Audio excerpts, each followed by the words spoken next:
Bonjour à tous, aujourd'hui on va faire de l'étude de convexité, donc avec une fonction assez simple, la fonction d'expression x exponentielle 4x moins 1. Donc je vous rappelle que pour étudier la convexité, le plus simple, c'est d'aller chercher le signe de la dérivée seconde. Évidemment, il faut que la fonction soit dérivable deux fois, ce qui est le cas ici, c'est un produit de x et d'une exponentielle avec à l'intérieur une expression affine, aucun souci de dérivation. Donc pour étudier la convexité de cette fonction, on va donc dériver deux fois. Et une fois qu'on aura dérivé deux fois, on fera un tableau de signes. Si on regarde bien sur GeoGebra ou sur une calculatrice, on voit que la courbe n'est pas évidente à lire en termes de convexité, vous voyez. On a une zone qui a l'air ici très très plate, donc ici il va falloir faire un travail déjà de zoom pour voir un petit peu tout ce qu'on pourrait en tirer. Alors, voici donc la forme un petit peu plus facile à traduire. Alors, au niveau convexité, graphiquement, pour vraiment arriver à déterminer de la convexité, il faut trouver il faut réussir à trouver les zones un petit peu particulières. Alors, ici, au départ, on a une zone qui a l'air d'être orientée vers le bas, donc une partie qu'on dirait concave. Et ensuite, vous voyez ici, on a une zone, visiblement, avec une orientation donc, vers le haut, donc on a une zone convexe. Alors le lien, le passage entre les deux, eh bien, c'est un point d'inflexion, c'est-à-dire un endroit où une tangente est particulière, c'est-à-dire ce qu'on appelle une tangente qui traverse la courbe. Alors, ici, il faut trouver une tangente par laquelle vous arrivez dessous et vous ressortez dessus. Donc on peut imaginer... Non, il faut aller chercher par exemple... On sera par ici, je pense. D'accord. Si je trace la tangente à cet endroit-là, donc avant elle est au-dessus et après elle est au-dessous. Ça c'est donc... Ça veut dire qu'on est ici, pas loin du point d'inflexion. Donc on le situe vers moins 1,5. Et après, on ne peut pas dire grand-chose. Donc on peut faire l'hypothèse, la conjecture, que la fonction est concave jusqu'à moins 1,5 à peu près, et ensuite convexe. Et maintenant, on va essayer de déterminer ça par le calcul. La première étape, c'est donc de calculer la dérivée première. Alors f de x, c'est un produit. C'est x exponentielle, donc 4x moins 1. Ça veut dire qu'on va utiliser la dérivée d'un produit. uv', c'est u'v plus uv'. Alors ici, on va avoir dérivée de x sans aucun problème, ça fait 1.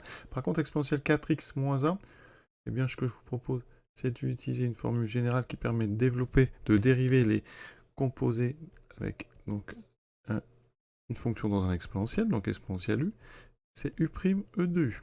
Vous avez vu certainement en première une version simplifiée.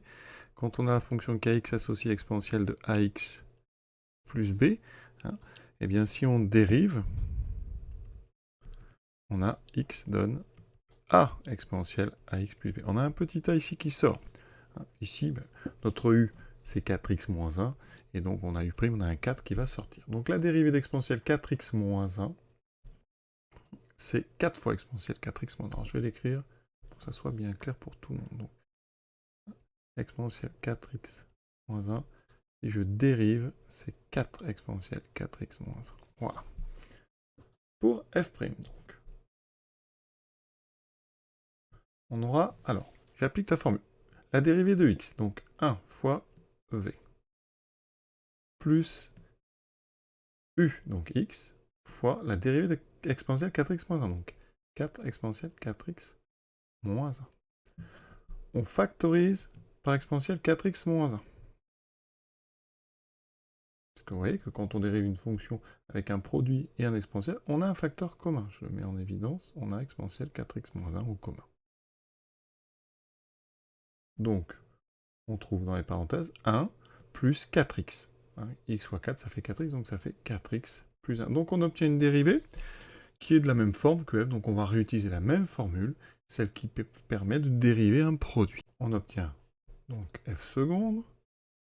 Alors, ici, u', donc dérivée de 4x plus 1, c'est 4 fois v, plus u, 4x plus 1, multiplié par la dérivée de v, donc 4 exponentielle 4x moins 1. Et on fait comme tout à l'heure, on factorise par exponentielle 4x moins 1. On obtient ici, alors c'est un peu plus long, on a 4 plus, alors ici, on va faire attention quand même, on a donc 4 fois 4x plus 1, donc on va le développer. on va le distribuer, ce 4. Donc ça fera 16x plus 4. Au final, on obtient donc 16x plus 8 exponentielle 4x moins 1. La petite chose intéressante, on peut factoriser par 8. On obtient 8 fois 2x plus 1 exponentielle 4x moins 1. Et maintenant, il va falloir déterminer le signe de cette dérivée seconde. F seconde, on l'a factorisé, donc ça se présente sous forme d'un produit. Pour trouver le signe d'un produit, il faut trouver le signe de chacun des facteurs. Alors évidemment, 8 est un nombre strictement positif. Donc le signe de F seconde, eh bien, c'est le signe de 2x plus 1 fois exponentielle 4x moins 1. Ensuite, on a un exponentiel. Ça, c'est aussi très important. On sait que, quel que soit x réel, on sait qu'un exponentiel, c'est strictement positif. Donc, quel que soit ce que vous mettez dans un exponentiel, c'est strictement positif. Donc, exponentielle 4x moins 1 est strictement positif. Conclusion de ces deux choses-là, conclusion importante, ça veut dire que donc, f seconde est du signe de 2x plus 1. Et 2x plus 1, mais c'est une expression affine. Vous savez très bien trouver son signe.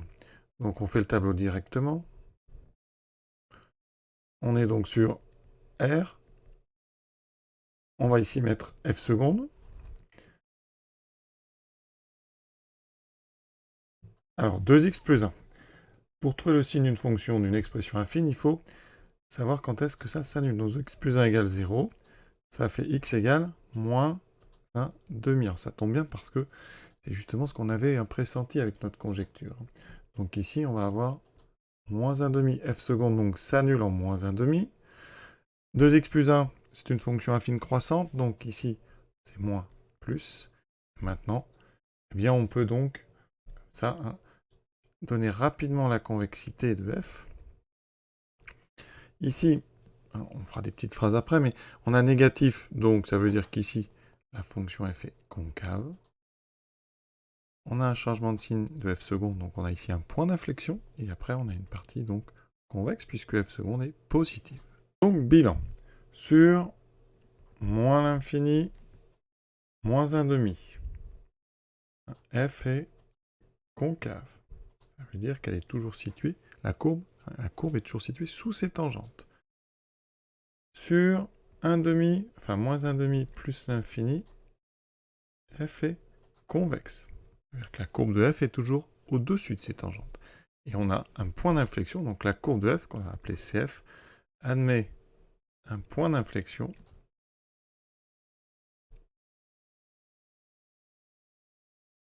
donc d'abscisse moins 1 demi. On va revoir ça sur GeoGebra et on aura terminé. Alors voici la courbe que je vous ai montrée tout à l'heure, celle de f. L'avantage de GeoGebra, c'est par exemple en tapant f', vous voyez dans la zone de saisie, directement, vous avez la courbe de sa dérivée. Et ensuite, en tapant f seconde, voilà, vous avez directement la courbe de la dérivée seconde. Et on voit bien ici, vous voyez, à cet endroit, on a un point important. Ça, c'est la dérivée donc seconde. Elle change bien de signe pour moins 1 demi, d'accord? Donc elle est négative avant, positive après. Et ça traduit justement le fait que la fonction, eh bien, elle est concave jusqu'à moins 1 demi. Alors je vais tracer la verticale, x égale moins 1 demi. La voici. Et donc à gauche, eh bien, vous avez une forme ici concave, et à droite, une forme convexe. Sur la dérivée seconde, donc négative, puis positive. Et sur la dérivée première, regardez, on pourrait regarder ça. Quand la fonction est concave, sa dérivée est décroissante. Ça, c'est la dérivée, vous voyez, elle est bien décroissante jusqu'à l'abscisse moins 1,5. Et ensuite, elle est croissante. Donc, il y a trois façons d'interpréter la concavité. Si vous regardez la partie de gauche, première partie, donc cette forme avec une courbe qui est sous ses tangentes. Ensuite, une dérivée décroissante, ou alors une dérivée seconde négative. Si vous regardez de l'autre côté, la partie convexe, ici on a cette forme caractéristique avec une courbe qui est toujours au-dessus de ses tangentes. Ensuite, une dérivée qui est croissante, et une dérivée seconde qui est positive. Autre avantage de GeoGebra, vous avez ici l'expression de la dérivée seconde qui correspond bien à ce qu'on a trouvé. Voilà, cet exercice est à présent terminé. Je vous souhaite une bonne journée. À bientôt.